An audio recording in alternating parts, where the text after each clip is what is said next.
I've only got one tetragonula colony, Yes. which I dutifully keep in my laundry with a hole drilled through the wall. Oh, wow. Yes. And they're on a heat mat, but they're only warmed in the morning. Yes. And I find that they actually get out when it's just a little bit too cold for them because it's on a cool wall.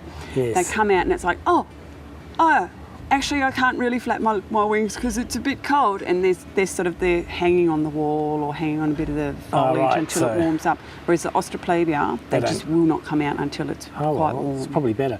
See, here's a tetragonula hive. It's too cold for them for most of the year here. So what you do is you put your hive inside the house and you run a little piece of conduit or plastic to the outside. Now I thought this is perfect for people in Australia who are in an area unsuitable for tetragonula, like for example, say Melbourne, Geelong. So all these people who just can't experience the joy of native bees, you could do it. You could have them in your house, and during summer they're laughing. It also means that if summer got too hot, yes, they don't have the meltdown like we do in Sydney a lot of the time. I think this is the perfect pet. Yep. The joke is the bees don't care about you at all, but you love the bees. Yeah. You really do connect with the bees, I find. I agree. And just watching them come in and out and doing their stuff. So I think that anyone in Australia who wants a tetragonula hive, this is the way, knowing that they're not going to cause a feral bee problem. Yes, because they can't, they won't swarm because there's nowhere really for them to swarm to. And they're if never they're going going to die. Yeah, that's right. So it's a pretty straightforward equation. Yep. It's a good thing. Where would I get those stems? If I'm looking to get these stems? Along the highway and stuff, you'll find the fennel that's bolted. All right, okay. Yeah. Also, the lantana's really good. Lantana, bamboo and fennel. Yeah, weed. Recycling, yay. Yes. Now, so how many different species of bees could live in a habitat like this? Well, probably half a dozen at least. And would they live happily together? Yes. I've got blocks out the back that I've been able to count about 6 species. I've got 3 black resin bee species. I've got firetail resin bees and a couple of masked bees, Exonura, the reed bees, and then there's the solitary wasps. And solitary wasps are okay. They're like solitary bees. They're not aggressive because they haven't got anything to defend. Yeah, they haven't got their food and their brood to defend. So they're kind of they're far less aggressive, and that's the same with the wasps as well. And people sort of freak out, I'm going to get wasps in there. But that's okay, they're good because they... This roof, you need the roof? To protect it from weathering more than anything.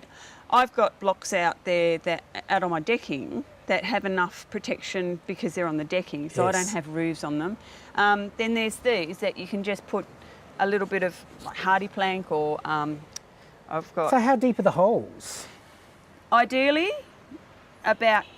Okay, so you sort of like 6 inches, wow. Yeah. The theory is the bigger the bee, the longer the hole. And you put different diameters in? Yeah. Can you see that? We got mud. Mud equals wasp. Yep. But as Megan was saying earlier, these solitary wasps aren't aggressive and are sort of useful garden predators eating all your manky caterpillars. Yep. Absolutely. But these are resin nests, and also these are resin bee nests here. Really? And so these ones here. Even that little one there? Yeah. Okay, that must be... I'm pretty sure. Is that a different species? This is probably a red tail. So if you didn't know anything about solitary bees, this is the go-to seminar, isn't it? Oh, well, I think so. So bees business, okay. Yeah. Look, it's not often EnviroTube promotes sort of a business, but bees business, it's unique. It's special. Conservation education. Conservation education. Yeah. And you're going to see things you just would never see. I mean, who has this at their place? Who has all of this happening? No, not many people. Okay, so each block is drilled with 3 different size holes. There's 8, 6 and 4 millimetre holes. And the reeds or bamboo, lantana, anything with a pithy centre. This would house things like masked bees, reed bees, leaf cutters. So you could potentially have at least half a dozen species of bee living in this sort of structure. And because it's got a little roof, it's protected against the weather. It's been oiled with linseed oil, so it should help to protect it against the weather as well. And as long as you don't sit it on the ground, it should last years and years and years and years. And the bees will keep coming back over the years, because they have with mine. But you won't get blue-banded bees in it. No, no blue banded bees. They need They the have to dirt. have the dirt, yeah.